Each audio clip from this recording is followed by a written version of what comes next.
সংবাদ সবাইকে স্বাগত জানাচ্ছি। আমি ফিরোজ তোহা। শুরুতেই সংবাদ শিরোনাম জানিয়ে দেব এই মুহূর্তে হাতে পাওয়া সর্বশেষ গুরুত্বপূর্ণ আপডেট বাংলা সংবাদ। শুরুতেই থাকছে যেভাবে অসুস্থ হন বেগম খালেদা জিয়া।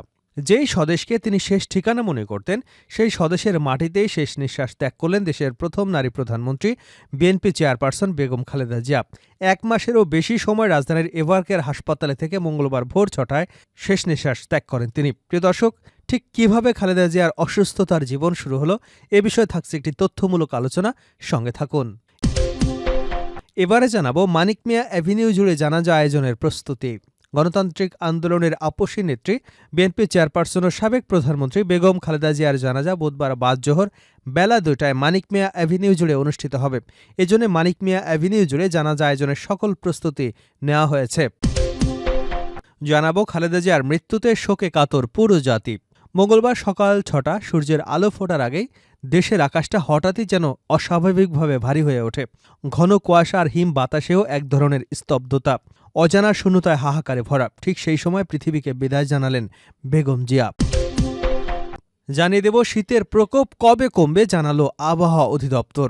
রাজধানীসহ সারা দেশে শীতের তীব্রতা বেড়েছে। সূর্যের দেখা না মেলায় দৈনন্দিন কাজে চরম ভোগান্তিতে পড়েছে নগরবাসী। হঠাৎ এমন শীত পড়ার কারণ এবং কবে নাগাদ এই শীতের তীব্রতা কমবে, এ নিয়ে জনমনে তৈরি হয়েছে নানা প্রশ্ন। এবারে থাকছে খালেদা জিয়ার নামাজের জানাজায় নারীদের জন্য বিশেষ ব্যবস্থা। সাবেক প্রধানমন্ত্রী ও বিএনপি চেয়ারপারসন খালেদা জিয়ার জানাজা বুধবার দুপুর 2টায় জাতীয় সংসদ ভবনের দক্ষিণ প্লাজার মাঠ এবং মানিক মিয়া এভিনিউ সংলগ্ন এলাকায় অনুষ্ঠিত হবে। জানাজায় অংশগ্রহণে আগ্রহী নারীদের জন্য বিশেষ ব্যবস্থা থাকবে। এবং সর্বশেষ জানাবো আন্তর্জাতিক সংবাদ। ইরান ইসরায়েল সংঘাত পাল্টে দিল মধ্যপ্রাচ্যের হিসাব নিকাশ। এতক্ষণ শুনছিলেন সংবাদ শিরোনাম, এবার বিস্তারিত সংবাদ। প্রিয় দর্শক, আপনি যদি এই চ্যানেলে নতুন হয়ে থাকেন, ভিডিওটি দেখতে দেখতে চ্যানেলটি সাবস্ক্রাইব করে আমাদের সঙ্গে থাকুন। আর এই ভিডিও সম্পর্কে আপনি আপনার মূল্যবান মতামতটি কমেন্ট বক্সে জানিয়ে দিন। আর হ্যাঁ প্রিয় দর্শক, জানিয়ে দিন ভিডিওটি কোন জেলা থেকে দেখছেন। যেভাবে অসুস্থ হন বেগম খালেদা জিয়া। যেই স্বদেশকে তিনি শেষ ঠিকানা মনে করতেন, সেই স্বদেশের মাটিতেই শেষ নিঃশ্বাস ত্যাগ করলেন দেশের প্রথম নারী প্রধানমন্ত্রী, বিএনপি চেয়ারপারসন বেগম খালেদা জিয়া। 1 মাসেরও বেশি সময় রাজধানীর এভারকেয়ার হাসপাতালে থেকে মঙ্গলবার ভোর 6টায় ইন্তেকাল করেন তিনি। 90 স্বৈরাচার বিরোধী আন্দোলনের মধ্য দিয়ে আপসী নেত্রী অভিধান পাওয়া খালেদা জিয়ার মৃত্যুর সঙ্গে লড়াই করছিলেন গত 27শে নভেম্বর থেকে। ওই দিন তার শারীরিক অবস্থার অবনতি হলে দ্রুত ক্রিটিক্যাল কেয়ার ইউনিটে ভর্তি করা হয়। 23শে নভেম্বর থেকে তিনি এভারকেয়ারে ভর্তি ছিলেন। এর আগে ওই হাসপাতালে বহুবার ভর্তি ছিলেন বেগম জিয়া। প্রতিবারই তিনি মোটামুটি সুস্থ হয়ে বাসভবন ফিরোজায় ফিরেছেন। এ যাত্রায় আর ফেরা হলো না। গত 40 দিন ধরে চিকিৎসাধীন খালেদা জিয়াকে মঙ্গলবার ভোর 6টায় মৃত ঘোষণা করেন চিকিৎসকেরা। তার মৃত্যুতে বাংলাদেশের রাজনীতির এক আপসহীন অধ্যায়ের সমাপ্তি ঘটল। গৃহবধূ থেকে রাজনীতিতে নাম লেখানো খালেদা জিয়ার 4 দশকের রাজনৈতিক জীবনের বড় সময় কেটেছে রাজপথের আন্দোলনে। তিনি গ্রেপ্তার হয়েছেন, জেল খেটেছেন, তবে দেশ ছেড়ে পালিয়ে যাননি। লিভার সংক্রান্ত জটিলতা, কিডনি সংক্রান্ত জটিলতা, হৃদরোগ, উচ্চ রক্তচাপ, ডায়াবেটিস, আর্থাইটিস এবং ইনফেকশনজনিত সমস্যাসহ বিভিন্ন জটিল ও দীর্ঘস্থায়ী স্বাস্থ্য সমস্যায় ভুগছিলেন তিনি। 1 দশক আগে রাজনৈতিক চাপের সময়ে খালেদা জিয়ার সামনে সবচেয়ে বড় চ্যালেঞ্জ হয়ে দাঁড়ায় একের পর এক মামলা। 2018 সালের 8ই ফেব্রুয়ারি জিয়া অরফানেজ ট্রাস্ট দুর্নীতি মামলায় দোষী সাব্যস্ত করে তাকে কারাগারে পাঠায় আদালত। এরপর জিয়া চ্যারিটেবল ট্রাস্ট মামলাতেও তার সাজা রায় হয়। মহা বিপদে পড়া বিএনপির লন্ডনে থাকা তারেক রহমানকে ভারপ্রাপ্ত চেয়ারম্যানের দায়িত্ব দেওয়া হয়। কারাগারে বন্দী থাকায় বারবার আবেদন করেও বেসরকারি হাসপাতালে চিকিৎসা মেলেনি বেগম জিয়ার। করোনা ভাইরাস মহামারীর মধ্যে 2020 সালের 25শে মার্চ অনেকটা আকস্মিকভাবেই আওয়ামী লীগ সরকার নির্বাহী আদেশে সাজা স্থগিত করে শর্ত সাপেক্ষে মুক্তি দেয় খালেদা জিয়াকে। শর্ত অনুযায়ী তাকে থাকতে হয় গুলশানের বাসায়। চিকিৎসার জন্য বিদেশে যাওয়ার অনুমতিও তার ছিল না। ফলে মুক্তি পেয়েও রাজনীতি থেকে বিচ্ছিন্ন এক প্রকার বন্দিজীবন কাটাতে থাকেন বিএনপি চেয়ারপারসন। এর মধ্যে কয়েকবার তাকে এভারকেয়ার হাসপাতালেও ভর্তি করা হয়। কয়েক দফা বড় ধরনের অস্ত্রোপচারও হয়। উন্নত চিকিৎসায় পরিবার বিদেশ পাঠানোর আবেদন জানালে সরকার অন্তর্জালে তা আটকে দেয়। করোনার আক্রান্ত হয়ে সেরে ওঠেন বেগম জিয়া। এর মধ্যে এক পর্যায়ে লিভার সিরোসিসে আক্রান্ত হন তিনি। বাইরে থেকে আনা হয় চিকিৎসক। 2024 সালের জুলাই অভ্যুত্থানে আওয়ামী সরকারের পতন হলে পরিস্থিতি পাল্টে যায়। ও বছর 27শে অগাস্ট রাষ্ট্রপতির আদেশে মুক্তি পান বেগম খালেদা জিয়া। পরে উচ্চ আদালত থেকে 2 মামলা থেকে খালাসও দেয়। ফলে তার দুর্নীতির দায়ে দণ্ডিত হবার কালিমা ঘোচে। কিন্তু নানা ধরনের অসুস্থতা তাকে ততদিন অনেকটাই কাবু করে ফেলেছে। মুক্তি মিললেও দলের কোনো রাজনৈতিক কর্মসূচিতে তিনি আর সশরীরে অংশ নিতে পারেননি। এর মধ্যে চলতি বছর জানুয়ারিতে লন্ডনে গিয়ে চিকিৎসা করে আসেন বেগম জিয়া। সেখানে বহু বছর পর বড় ছেলে তারেক রহমানের সঙ্গে দেখা হয় তার। দেশে ফেরার পর কিছুদিন ভালোই ছিলেন বিএনপি চেয়ারপারসন। ত্রয়োদশ জাতীয় সংসদ নির্বাচন সামনে রেখে বিএনপির প্রার্থী ঘোষণা করলে জানানো হয় বগুড়া ৩, ফেনী ১ এবং দিনাজপুর ৩ আসন থেকে নির্বাচন করবেন বেগম খালেদা জিয়া। সবশেষ ২১শে নভেম্বর ঢাকায় সেনা সদরের সেনাকুঞ্জে সশস্ত্র বাহিনী দিবসে প্রকাশ্যে দেখা গিয়েছিল তাকে। তার ২ দিনের মাথায় তিনি হাসপাতালে ভর্তি হন। উন্নত চিকিৎসার জন্য তাকে বিদেশে নেওয়ার কথা ভাবা হলেও স্বাস্থ্য পরিস্থিতির কারণে তার সম্ভব হয়নি। এর মধ্যে খালেদা জিয়ার বড় ছেলে তারেক রহমান দীর্ঘদিন নির্বাসন ভেঙে ২৫শে ডিসেম্বর দেশে ফেরেন। সেই দিনই তিনি হাসপাতালে যান মাকে দেখতে। সোমবার ছিল নির্বাচনের মনোনয়নপত্র জমা দেওয়ার শেষ দিন। জীবনে প্রথমবার মনোনয়নপত্রে স্বাক্ষরের বদলে দিয়েছিলেন টিপসই। বিএনপির অন্যান্য প্রার্থীদের সঙ্গে খালেদা জিয়ার নামেও ৩ আসনে মনোনয়নপত্র দাখিল করা হয়। তার পরদিনই তার মৃত্যুর খবর আসে। মানিক মিয়া অ্যাভিনিউ জুড়ে জানাজা আয়োজনের প্রস্তুতি। গণতান্ত্রিক আন্দোলনের আপসহীন নেত্রী বিএনপি চেয়ারপারসন ও সাবেক প্রধানমন্ত্রী বেগম খালেদা জিয়ার জানাজা আজ বাদ জোহর বেলা ২টায় মানিক মিয়া অ্যাভিনিউয়ে অনুষ্ঠিত হবে। এজন্য মানিক মিয়া অ্যাভিনিউ জুড়ে জানাজা আয়োজনের সকল প্রস্তুতি নেওয়া হয়েছে।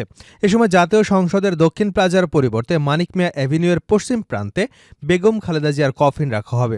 জাতীয় সংসদ ভবনের ভেতরের মাঠ, বাইরের অংশ এবং পুরো মানিক মিয়া অ্যাভিনিউ জুড়ে জানাজা নামাজ অনুষ্ঠিত হবে। বাংলাদেশের জাতীয় নেতাকে সর্বস্তরের জনগণ যাতে নির্বিঘ্নে সম্মান জানাতে পারেন এবং তার জানাজায় অংশ নিতে পারেন সেজন্য যাবতীয় প্রস্তুতি সম্পন্ন করেছে নিরাপত্তা বাহিনী সহ সংশ্লিষ্ট রাষ্ট্রীয় সকল দপ্তর। মানিক মিয়া অ্যাভিনিউয়ের চারপাশের সড়কগুলোতে যেন জনসাধারণের অবস্থান করতে পারে সে ব্যাপারে প্রয়োজনীয় ব্যবস্থা নেওয়া হচ্ছে। জানাজার পর বেলা ৩:৩০টার দিকে শহীদ রাষ্ট্রপতি বীর মুক্তিযোদ্ধা জিয়াউর রহমানের পাশে বেগম খালেদা জিয়াকে রাষ্ট্রীয় মর্যাদায় সমাহিত করা হবে। এ সময় বেগম খালেদা জিয়ার পরিবারের সদস্য, রাষ্ট্রীয় গুরুত্বপূর্ণ ব্যক্তিবর্গ, সরকারের দায়িত্বপ্রাপ্ত ব্যক্তিবর্গ, বিদেশি অতিথি, রাষ্ট্রদূত, বাংলাদেশ ও জাতীয়তাবাদী দল মনোনীত রাজনীতিবিদগণ উপস্থিত থাকবেন। দাফন কার্যে নির্বিঘ্নে সম্পন্নের জন্য সেখানে নির্ধারিত ব্যক্তিবর্গ ব্যতীত আর কাউকে প্রবেশ করতে দেওয়া হবে না। দাফন কাজ সম্পন্ন না হওয়া পর্যন্ত শেরেবাংলা নগরে জিয়া উদ্যানে জনসাধারণের চলাচল সীমিত করা হবে। খালেদা জিয়ার মৃত্যুতে শোকে কাতর পুরো জাতি। মঙ্গলবার সকাল ৬টায় সূর্যের আলো ফোটার আগেই দেশের আকাশটা হঠাৎই যেন অস্বাভাবিকভাবে ভারী হয়ে ওঠে। ঘন কুয়াশার হিম বাতাসেও এক ধরনের স্তব্ধতা, অজানা শূন্যতায় হাহাকারে ভরা। ঠিক সে সময় পৃথিবীকে বিদায় জানালেন বেগম জিয়া। এ খবর বিদ্যুৎ গতিতে ছড়িয়ে পড়ে সারা দেশে। মুহূর্তেই শোকে স্তব্ধ পুরো দেশ। শিশু থেকে বৃদ্ধ সবার চোখে অশ্রুসিক্ত। সব ধর্ম, দলমত নির্বিশেষে বাদ যায়নি কেউ। বুক চাপড়ে কাঁদছে নেতাকর্মীরা, কাঁদছে দেশ। এতদিন যার কণ্ঠে ছিল ঐক্য, গণতন্ত্রের বাণী, যার নেতৃত্বে স্বপ্ন দেখেছি, তিনি আজ এই সত্যটা মেনে নেওয়া যেন অসম্ভব। তাই তো বিএনপি চেয়ারপারসন খালেদা জিয়ার মৃত্যুর খবরে রাজধানীর এবারকেয়ার হাসপাতালের পথে নেতাকর্মীদের ঢল। তাদের কান্নার শব্দে ভারী হয়ে উঠেছে হাসপাতাল এলাকা। কেউ বা নীরবে অশ্রুসিক্ত, আবার কেউ বা স্মৃতিচারণ করছেন। মঙ্গলবার দিনভর এমন দৃশ্যই চোখে পড়ে। বিএনপি ছাড়াও নয়াপল্টনের কেন্দ্রীয় কার্যালয়, গুলশানের চেয়ারপারসনের কার্যালয়েও নেতাকর্মীদের কান্নার রোল পড়ে। অনেককেই বিলাপ করতে দেখা গেছে, মূর্ছা যেতেও দেখা গেছে। সারা দেশের দলীয় কার্যালয়গুলোতে নেতাকর্মীরা শোকে হয়েছেন মুহ্যমান। বিএনপি চেয়ারপারসন ও সাবেক প্রধানমন্ত্রী খালেদা জিয়ার মৃত্যুর খবর শুনে এদিন ঢাকাসহ দেশের বিভিন্ন জেলা থেকে নেতাকর্মীরা এভারকেয়ারে ছুটে আসেন এক পলক দেখতে। নেতাকর্মী, সমর্থক, সাধারণ মানুষ সব মিলিয়ে হাসপাতালের প্রধান ফটক পরিণত হয় শোক, নীরবতা এবং আবেগের এক প্রান্তরে। এদিকে ৩ দিনের রাষ্ট্রীয় শোক ঘোষণা করা হয়েছে। ৭ দিনের শোক কর্মসূচি দিয়েছে বিএনপি। খালেদা জিয়ার মৃত্যুতে শোকে ভাসছে নেট দুনিয়া। ইরান ইসরায়েল সংঘাত পাল্টে দিল মধ্যপ্রাচ্যের হিসাব নিকাশ। বিদায় ২০২৫ সালের জুনকে আন্তর্জাতিক কূটনীতিকেরা আর সাধারণ কোনো মাস হিসেবে দেখছেন না। এ মাসেরই মাঝামাঝি প্রথমবারের মতো ইরান এবং ইসরায়েল একে অপরকে ভূখণ্ডে সরাসরি, প্রকাশ্যে এবং পূর্ণমাত্রায় সামরিক সংঘাতে হানে। এতদিন যে সংঘাত ছিল ছায়ার আড়ালে, প্রক্সির মাধ্যমে কিংবা অস্বীকারের পর্দার ভেতরে, সেটি হঠাৎ রূপ নেয় প্রকাশ্যে যুদ্ধে। মাত্র ১২ দিনে এ সংঘর্ষে কোনো দেশ দখল হয়নি, কোনো সরকারেরও পতন ঘটেনি। কিন্তু এ সংঘাত মধ্যপ্রাচ্যের নিরাপত্তা সংক্রান্ত ধারণা, আগাম হামলার নৈতিকতা নিয়ে প্রশ্ন তুলেছে। পারমাণবিক যুদ্ধের আশঙ্কা তৈরির পাশাপাশি আঞ্চলিক শক্তির ভারসাম্যকে এই সংঘাত এমনভাবে নাড়িয়ে দিয়েছে যার প্রভাব টের পাওয়া যাবে আরও বহু বছর, এমনটাই মনে করছেন বিশ্লেষকরা। সংঘর্ষ শুরু হবার কয়েক মাস ধরেই ইরান ইসরায়েল সম্পর্ক অস্বাভাবিক রকমের উত্তপ্ত। গাজা যুদ্ধের দীর্ঘ ছায়া তখনও অঞ্চল জুড়ে। লেবাননের সীমান্তে হিজবুল্লাহর সঙ্গে ইসরায়েলের নিয়মিত গোলা বিনিময়, সিরিয়ায় ইরান সমর্থিত লক্ষ্যবস্তুতে ইসরায়েলের বিমান হামলা, সব মিলিয়ে এক ধরনের নিয়ন্ত্রিত অস্থিরতা চলছিল। ইসরায়েলের রাজনৈতিক নেতৃত্ব প্রকাশ্যেই বলেছিল তারা আর ইরানের পারমাণবিক কর্মসূচিকে রেড লাইন পার হতে দেবে না। তেহরানও জোর দিয়ে বলেছিল তাদের কর্মসূচি শান্তিপূর্ণ এবং তারা যে কোনো আগ্রাসনের জবাব দিতে প্রস্তুত। এ সময় ইরানের ভিতরে বাস্তবতা ছিল দ্বন্দ্ব, সংঘাতপূর্ণ। একদিকে দেশটির অর্থনৈতিক চাপ, পানির সংকট, মূল্যস্ফীতি এবং সামাজিক অসন্তোষ জর্জরিত। অন্যদিকে বিদেশি হুমকি মোকাবেলায় রাষ্ট্রীয় বয়ানে বারবার প্রতিরোধ এবং জাতীয় মর্যাদার কথা উচ্চারিত হচ্ছিল। এ দ্বৈত বাস্তবতার ভেতরেই দেশটি ঢুকে পড়ে এক অনিবার্য সংঘর্ষের দিকে।